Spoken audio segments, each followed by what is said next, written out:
Hey everybody, my name is Nick Ravel, and I play viola. And I wrote these books called DragonScales. 3-octave scale and arpeggio audio play-along method book for violin, viola, and cello. It's out there, you can get it, link in the description. We're in the midst of a mini-series on smart practicing. If you haven't seen the previous video, I recommend you check that out, also a link in the description. It covers making goals for your practice session. Very important for structuring your practice session. Today, we're going to be talking about methods. And what do I mean by that? Methods are the ways in which we try to accomplish the goals that we've set out to accomplish. So if you're interested in learning about how to make methods to support your goals in your practice sessions, hit that like button, subscribe, and let's jump right in. Playing a musical instrument is a creative endeavor. And learning how to do so is also a creative endeavor. And just like any creative endeavors or practices, the process is messy and complicated, sometimes chaotic. You have to sift through a lot of information to get to what you're looking for. So in reality, it's a messy process, but that doesn't mean we can't try to structure it, give ourselves as much support for the time that we're willing to spend on it as we can. So in this video, we're going to explore ways of attacking those goals with tried and true methods, and the next video will be about using our awareness to see if those methods actually worked in accomplishing our goals. So that's the 3 steps. It's the setting goals, making methods, and seeing if those methods did anything good. So to start, let's avoid a few things. Repetition is something that I was trained to do a lot. Repetition can be good if you've got a focused goal, and each time you repeat the musical passage, you are getting better at something or you are learning something new. Repetition for the sake of doing it is a complete waste of time, and if you're doing it poorly because you don't have all the information, you're doing harm. Repetition, dangerous. Too much exploration without a goal. I am guilty of this one. I love to start my practice just noodling, improvising, making sounds, and it's fun. And if it's fun, then there's no problem. But when it comes down to playing a piece well, you got to get down and practice. And at that point, the noodling should stop. Noodling is not bad, but in the context of learning a piece, you might better spend your time thinking of clearer methods to support your goals. Hammering away without breaks. Even if you're not doing a lot of repetition, even if you're really covering a lot of ground, you're being really smart, your brain needs breaks and your body needs breaks. Take breaks. These are just general practice, things that are going to help your sessions. And things that you can do away from the instrument are really handy because it can give you a way of practicing without actually being in the practice room. Meaning you can still get better, you just don't have to be in the practice room. Things like listening to music, listening to recordings of the pieces you're playing, comparing different recordings, seeing what the artists are doing in their interpretations, going to concerts, watching performances, studying the score. If you know what harmony the piano has on bar 2 when you come in, for example, that's going to give you a huge advantage to if you were just to play it without really knowing. Picking music to learn and to play that you feel connected with. It took me a really long time to understand that there's no right piece. There's no correct piece. It's just a piece that you want to play. If you're a student and you have teachers that are assigning you pieces, maybe you don't have a choice. But you could at least bring up the subject and say, could we try something different if you're feeling unsatisfied with the pieces you're playing? Remember, it's your life. It's your time.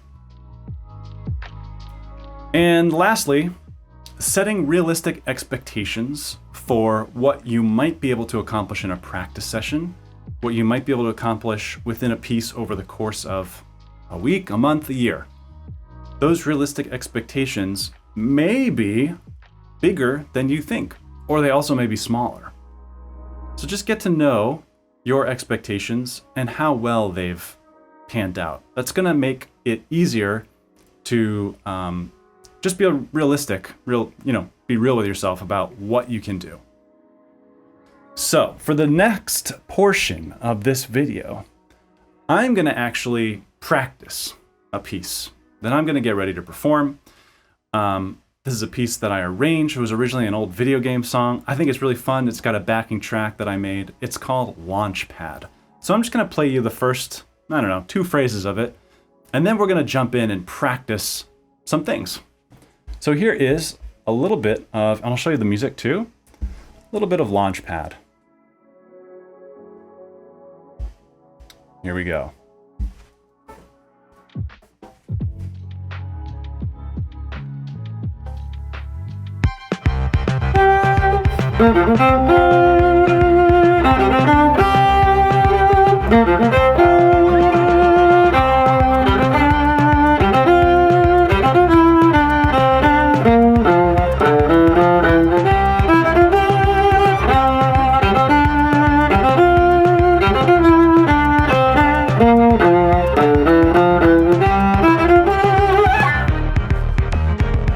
Okay, so that's a little run through.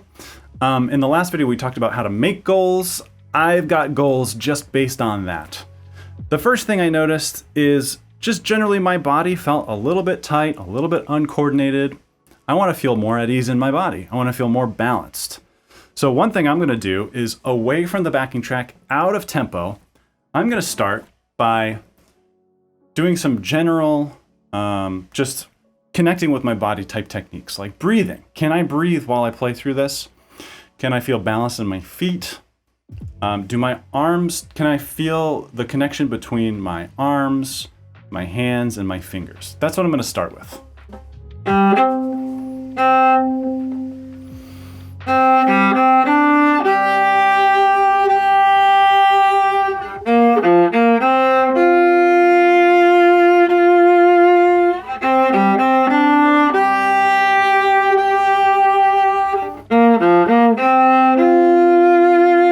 Okay, that's feeling better already. What I noticed doing that is the string crossings.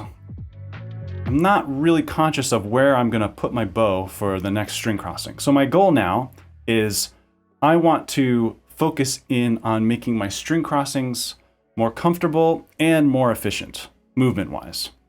So my method is going to be focusing on the very back of my elbow, which is where I do my string crossings from.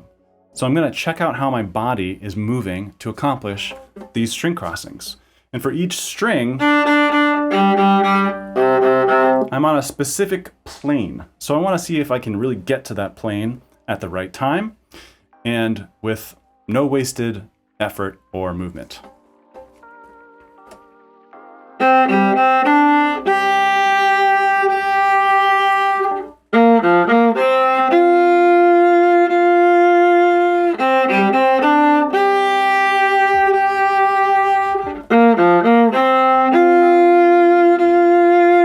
Great, that felt better already. Now I'm noticing some awkwardness, some tension maybe in my left hand. So what I want to do is make sure that I'm feeling, for me, this is how I like to think about my left hand, a sort of rounded structure, hand structure at all times, as if I'm holding like a ball or, something. This is how I want to feel. Whether it looks like that or not, it's actually, I want to feel that structure from my fingers down to my hand, down to my elbow in my left arm at all times. So that's going to be the method, is feeling this structure. And if it feels out of place or out of balance, moving it back into balance.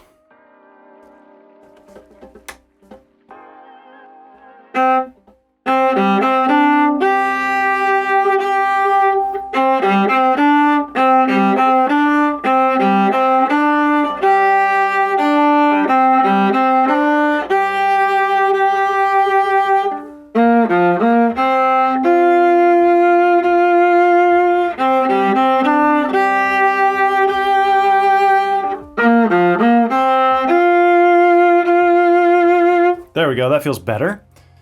Okay, and now, generally, I just want to feel that my body is accepting changes in weight distribution over my feet. Meaning, if I'm moving my arms over here, I'm gonna feel differently than if I move my arms over here. So I'm gonna just check that out real quick.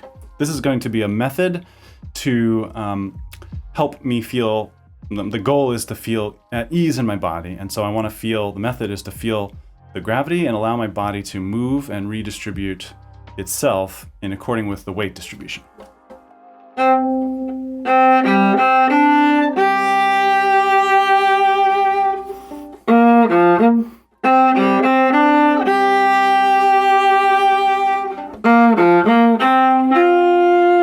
Yeah, I'm doing the wrong bowing.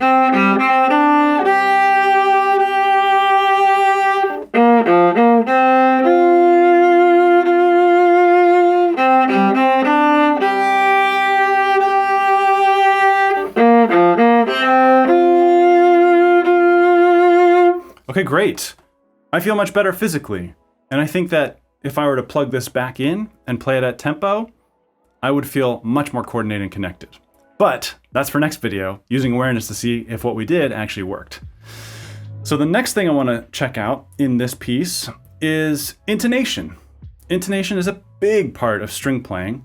You're never done with intonation because it's always changing.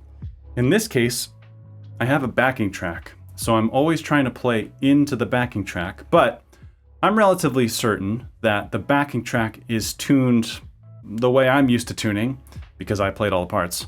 And so I'm gonna just tune to this drone here. One of the things I love to do with intonation is put on a set of drones, not just one drone. This piece is in sort of a C mixolydian, or I guess maybe an F major type vibe. It's really in C, but with a B flat. And I like to put on a whole chord so that I can have multiple points of tuning. When I'm tuning intonation, I like to think about the perfect intervals that are formed with whatever harmony is playing in the background and the notes that I'm actually playing. So I'm gonna put a few different notes on here. Hopefully you'll be able to hear this. There we go.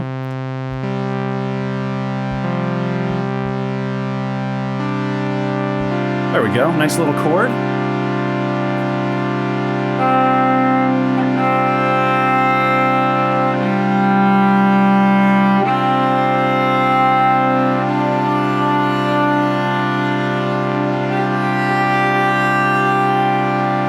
Beautiful. So my goal is I want to be able to hear my notes that I'm playing in relation to this chord.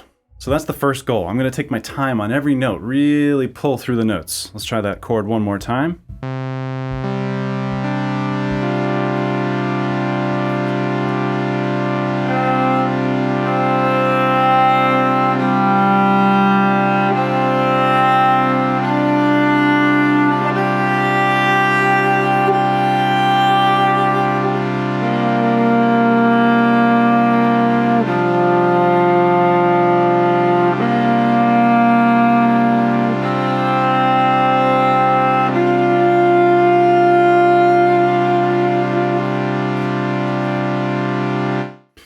Great. I could do that at several clicks faster each time if my goal was I want to be able to hear all those notes in relation to the harmonies at faster and faster tempos. I'm not going to do that, but I would crank the tempo slowly but surely in order to do that. Slowing the pace of the music, the tempo of the music down is a great step for pretty much any type of goal to start with. Especially things like body coordination, rhythmic accuracy, intonation. It's really great just to slow things down. It gives your brain a lot of space to work in. Nothing's rushed and everything is in control. That's the idea. So again, we'll see if those work in the next video. The rhythm is really important to me too. So I'm gonna switch over to my metronome app here. And when I say rhythm, I basically mean, because I'm playing in this case with a backing track, how well synced up with that backing track am I? Do I feel connected with the backing track? So there's a lot of tricky little ties in here. Ties are very tricky for string players, I find, to be accurate rhythmically. Drummers, pianists, no problem. But string players, it's hard. So let's just see what this rhythm sounds like. A little bit slower, and I'm gonna put on a beat that has all of the subdivisions on it. Oh yeah. So those are the 16th notes. 3, 4.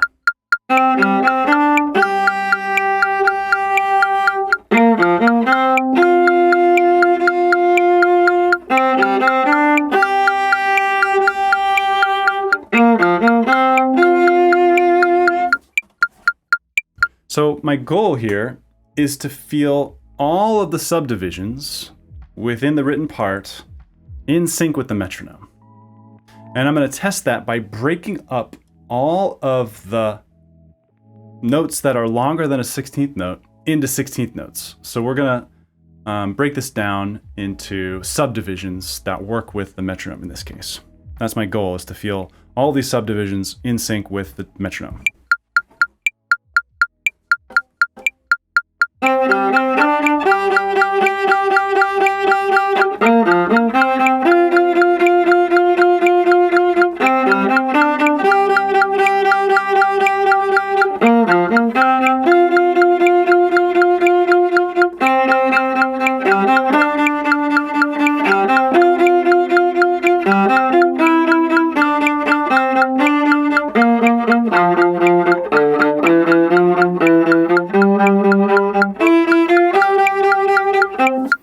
Great. That was my goal. This was my method. My goal would be next, once I feel comfortable with that, to start bringing up the tempo, because again, eventually I'm gonna have to play this with the backing track. So lastly, so that's just a little bit of rhythm. You can do all sorts of things. Make up your own goals, make up your own methods to support those goals. Lastly, I want this, in terms of the expression, my goal is to make this very exciting. I don't want this piece to be round and soft and beautiful. I want it to be punchy and electric and exciting.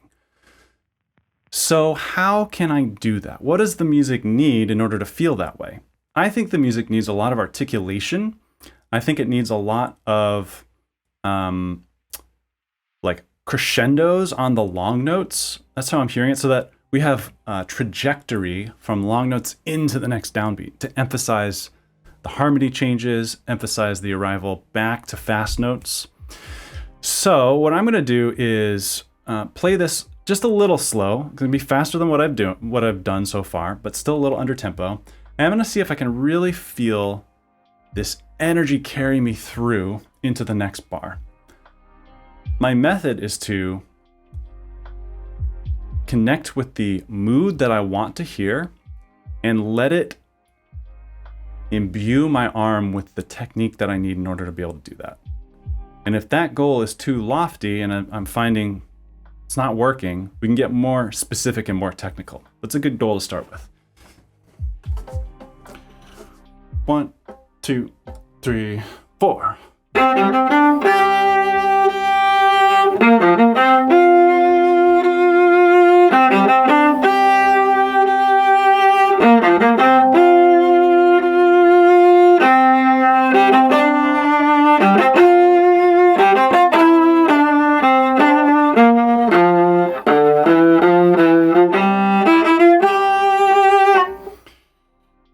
I found that, this is the next video, again, using the awareness to decide if your method was actually effective, but I found in doing that, placing the focus on the articulation took away from the tone. Because sometimes I would over-articulate and the tone would go splat, which we don't want. So I'm gonna try and, my method this time, my goal is to keep the tone alive and well while I keep a healthy energy in the sound. And my method is going to be focusing on the very moment I articulate the note, what happens to the string? What happens to the note? Can I make it go back to a solid note for the duration of the note? Let's try that.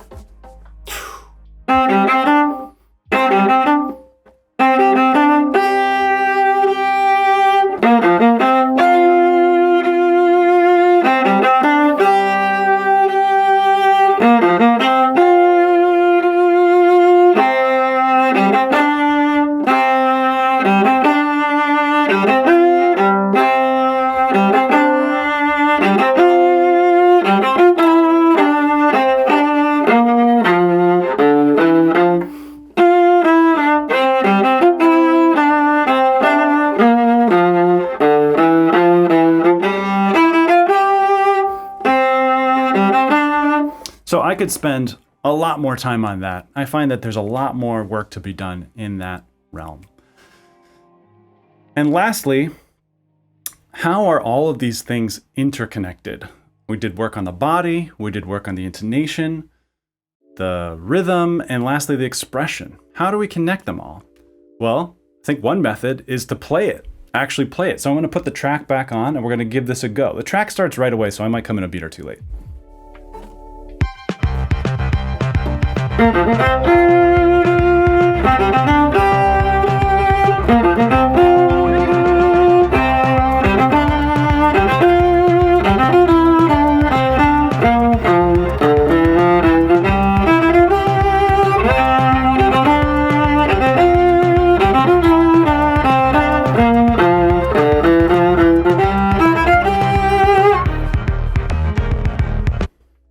Was it better? We'll have to wait until the next video to find out. So with that, I think that concludes our little practice session. I hope that was interesting for you. I hope it illuminated at least how I work. I don't know if I've ever really verbalized it in that way. Verbalizing it can help keep me and my process more grounded and less noodly, less sort of abstract. I like this process of saying my goals, saying my methods, and then in the third video, we'll see deciding if they actually helped. Now I want to hear from you. What are your practice sessions like? Do you find that you have a favorite mode to work in? Do you find that there are certain passages or certain types of music that you really struggle to work on for whatever reason? Let me know in the comments. I want to hear from you, and I want to know if this video was helpful in any way. So I'll say for now, thanks so much for watching. Hit that like button, subscribe, and happy practicing.